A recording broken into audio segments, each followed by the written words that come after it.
ना आप सबका स्वागत है एक बार फिर से हमारे इस यूट्यूब चैनल डिस्ट्रिक्ट ज्ञान में। तो आज की इस वीडियो में हम आपको स्कूल ऑफ एमिनेंस और मेरिटोरियस के बारे में कुछ जो इन्फॉर्मेशन है वो प्रोवाइड करने वाले हैं। आपकी तरफ से कुछ जो क्यूरीज थी या कुछ कमेंट्स है तो उसके रिगार्डिंग ही आज की जो वीडियो वो बना रहा हूँ। तो आज की जो वीडियो का जो मेन टॉपिक है वो है काउंसलिंग का शेड्यूल। तो यहाँ पे बता दें कि 9th क्लास और 11th क्लास का जो एग्ज़ाम है वो लगभग हो चुका है। अब सभी को इंतज़ार है इसके रिज़ल्ट का। 9th क्लास की जो आंसर की है वो जारी हो चुकी है और अभी 11th क्लास की जो आंसर की है वो भी नेक्स्ट वीक तक जारी हो जाएगी, जिसके बाद अगर कोई ऑब्जेक्शन है तो आप ऑब्जेक्शन कर सकते हैं। अगर मैं रिज़ल्ट की बात 9th क्लास का जो रिज़ल्ट है वो नेक्स्ट वीक जारी हो सकता है और अगर 11th क्लास की बात करूँ तो वो 25 अप्रैल के बाद रिज़ल्ट जो है वो जारी हो सकता है। तो यहाँ पे आप बात करते हैं काउंसलिंग शेड्यूल के बारे में कि आपको कैसे लगेगा कि आपकी जो एडमिशन है वो कहाँ पर होनी है, कैसे होनी है, चाहे स्कूल ऑफ एमिनेंस है चाहे मेरिटोरियस स्कूल है। तो दोनों के बारे में मैं टर्न बाय टर्न आपको सारी जो इन्फॉर्मेशन है वो प्रोवाइड करूँगा। वैसे तो जो रिज़ल्ट आएगा तब मैं आपको जो काउंसलिंग के बारे में बताना था, बट कुछ क्यूरीज या कमेंट्स थे, इसके कारण मैं काउंसलिंग के शेड्यूल के बारे में आपको अभी से ही बता रहा हूँ। तो देखिए, सबसे पहले तो आपका जो रिज़ल्ट है वो डिक्लेयर किया जाएगा और जो रिज़ल्ट होता है उसमें आपकी मेरिट लिस्ट जो है वो दिखाई जाती है। जो स्टूडेंट मेरिट लिस्ट में आते हैं, समझ लीजिए कि उनकी जो एडमिशन है वो हो सकती है, बट ये ज़रूरी नहीं है कि जो भी स्टूडेंट मेरिट लिस्ट में आएंगे उन सभी की एडमिशन होगी। ऐसा बिल्कुल नहीं होगा, क्योंकि अगर मैं स्कूल ऑफ एमिनेंस की बात कर लेता हूँ सबसे पहले, तो स्कूल ऑफ एमिनेंस में क्या होता है कि जो मेरिट लिस्ट है वो जारी कर दी जाती है जो पास आउट स्टूडेंट होते हैं। तो उसके बाद क्या होता है कि हर एक डिस्ट्रिक्ट में, कुछ डिस्ट्रिक्ट में 2 स्कूल होते हैं, कुछ डिस्ट्रिक्ट में 5 स्कूल होंगे, कुछ डिस्ट्रिक्ट में 3 स्कूल होंगे, कुछ डिस्ट्रिक्ट में 1 स्कूल ही होगा। तो डिपेंड करेगा कि कितने मेरिट में हाईएस्ट स्टूडेंट जो हैं वो स्कूल ऑफ एमिनेंस में एडमिशन लेते हैं। तो जो भी स्टूडेंट एडमिशन लेंगे, यानी कि आर्ट्स में कॉमर्स, मेडिकल, नॉन मेडिकल अलग अलग स्ट्रीम्स होती हैं। तो सबसे पहले मैं बता दूं कि जो मैं काउंसलिंग के बारे में बात कर रहा हूं, जब आपकी मेरिट लिस्ट बन जाएगी तो उसके बाद आपकी काउंसलिंग होगी। काउंसलिंग में क्या होगा कि आपसे स्ट्रीम की चॉइस जो है वो पूछी जाएगी कि आप आर्ट्स लेना चाहते हैं, कॉमर्स, मेडिकल या नॉन मेडिकल, आप कौन सा जो स्ट्रीम है वो लेना चाहते हैं। उसके बाद आपसे चॉइस पूछी जाएगी और अगर वहाँ पे सीट्स फुल हो जाती हैं या फिर सीट्स ख़त्म हो जाती हैं तो आपसे पूछा जाएगा कि किसी और स्ट्रीम में जाना है। तो अगर आप जाना चाहते हैं तो ठीक है, नहीं जाना चाहते तो आप, कई स्टूडेंट ऐसे होंगे जो स्कूल ऑफ एमिनेंस में नहीं जाएंगे, बट कुछ स्टूडेंट ऐसे होंगे जो मेरिट लिस्ट में भी आएंगे, बट जब तक उनका टर्न आएगा या जब तक उनका नंबर आएगा सीटें जो है वो फुल हो जाएंगी। अभी मैं बात करता हूँ मेरिटोरियस स्कूल के बारे में। तो मेरिटोरियस स्कूल का सिस्टम थोड़ा अलग है स्कूल ऑफ एमिनेंस से। सबसे पहली बात तो मेरिटोरियस स्कूल में आर्ट्स स्ट्रीम बिल्कुल नहीं है, इसलिए 3 स्ट्रीम ही रह जाती हैं, कॉमर्स, मेडिकल और नॉन मेडिकल। और जब मेरिटोरियस स्कूल की लिस्ट आएगी, मेरिट लिस्ट आएगी, तो वो 2 कैटेगरी में आएगी। एक आएगी बॉयज़ की मेरिट लिस्ट और एक आएगी गर्ल्स की मेरिट लिस्ट। तो यहाँ पे मैं एक चीज़ पहले ही क्लियर कर दूँ कि टोटल जो सीट्स हैं वो 4600 सीट्स हैं बॉयज़ और गर्ल्स की, बट जो मेरिट लिस्ट आती है वो लगभग 5000 से अबव होती है, यानी कि 1000 प्लस स्टूडेंट जो हैं वो इसमें ऐड करके फिर ही मेरिट लिस्ट जो है वो जारी की जाती है। तो जो भी मेरिट लिस्ट में आएंगे, जो लोएस्ट मेरिट वाले होंगे, ज़रूरी नहीं है कि अगर मेरिट लिस्ट में उनका नाम आ गया तो उनकी एडमिशन हो सकती है, बट कई बार क्या होता है कि जो स्टूडेंट है वो वेटिंग लिस्ट में जाते हैं और जो स्टूडेंट एडमिशन नहीं लेते हैं तो उनको बाद में नेक्स्ट काउंसलिंग में बुलाया जाता है और उनको सीट जो है वो चूज़ करने के लिए कहा जाता है। जब आपकी काउंसलिंग होगी, काउंसलिंग के बारे में भी आपको बताऊँगा, काउंसलिंग का शेड्यूल कैसे आता है, क्या क्या होता है काउंसलिंग में, वो सारी चीज़ें मैं आपको जब रिजल्ट आएगा तब आपको क्लियर कर दूँगा। तो जब आपकी काउंसलिंग होगी तो वहाँ पर भी आपसे स्ट्रीम के रिगार्डिंग ऑप्शन जो है वो पूछी जाएंगी, और अगर वो स्ट्रीम जो आपके नियर बाय स्कूल है वहाँ पर वो स्ट्रीम नहीं है तो आपको किसी दूसरे स्कूल में या किसी दूर स्कूल में, अगर वही स्ट्रीम चाहिए तो दूर स्कूल में जाना पड़ेगा, या फिर आपको जो स्ट्रीम है वो चेंज करनी पड़ेगी। यानी कि अगर नॉन मेडिकल में जाना है तो आपको नॉन मेडिकल में अगर आपके नियर बाय कोई सीट नहीं मिलती है तो आपको किसी दूर डिस्ट्रिक्ट में जहाँ भी मेरिटोरियस स्कूल है वहाँ पे जाना पड़ेगा। बट अगर आप लोकल रहना चाहते हैं, वही पास ही रहना चाहते हैं स्टडी करने के लिए, तो आपको नॉन मेडिकल से या कॉमर्स या मेडिकल स्ट्रीम जो है वो चूज़ करनी पड़ेगी। ये ऑप्शंस आपको देखनी पड़ेगी जब आपकी काउंसलिंग होगी।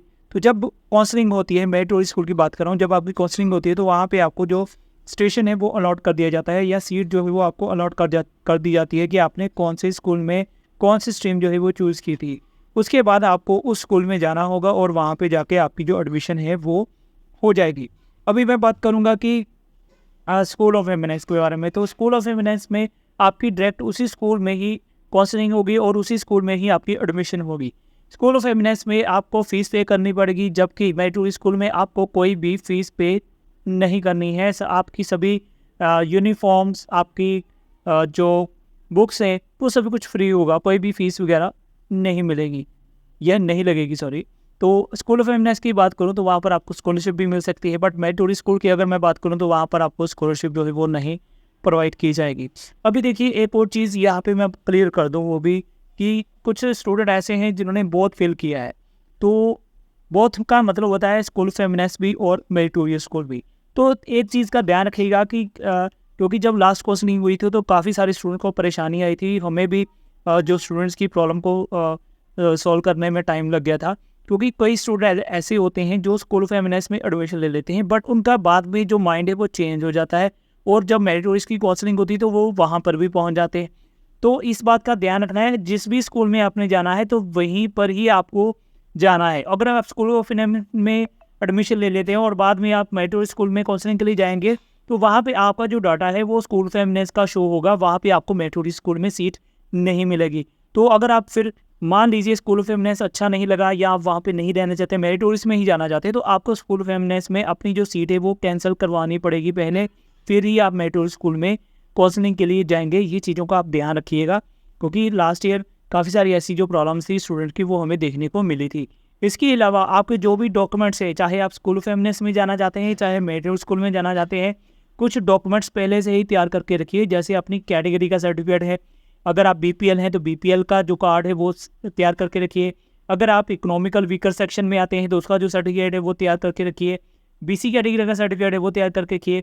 आटादाल स्कीम में आते हैं वो तैयार करके रखिए। फिजिकली हैंडीकैप है उसका सर्टिफिकेट तैयार करके रखिए।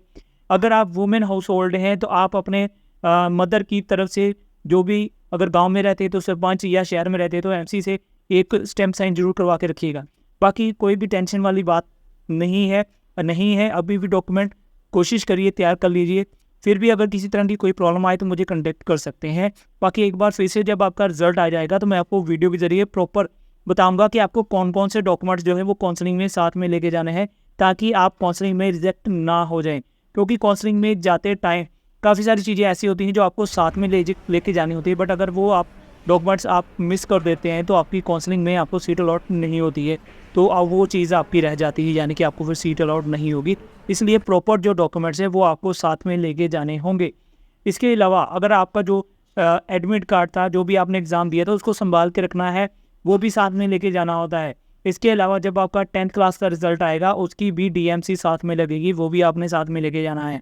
इसके अलावा अगर आपका आधार कार्ड है और आपने अपडेट नहीं कराया है तो अभी भी टाइम है, उसको अपडेट करा लीजिए। 1 वीक में आपका जो आधार कार्ड है वो अपडेट हो जाएगा। यानी कि कई बार स्टूडेंट की बचपन की फ़ोटो लगी होती है, तो इसलिए वो ज़रूर अपडेट करवा लीजिएगा, ताकि बाद में कोई भी किसी भी तरह की कोई भी प्रॉब्लम ना आए या कोई मुश्किल ना आए। बाकी कोई भी तरह, किसी भी तरह की कोई मुश्किल है आपको या कुछ पूछना है, कोई भी क्यूरी है, आप इंस्टाग्राम पे पूछ सकते हैं, टेलीग्राम पे पूछ सकते हैं, यहीं यूट्यूब पे भी कमेंट करके पूछ सकते हैं। मैं आपकी पूरी हेल्प करूँगा, और मैं भगवान से प्रे करूँगा कि जो भी हमारे सब्सक्राइबर हैं वो सभी टेस्ट क्लियर कर लें और उन सभी की जो एडमिशन है वो हो जाए।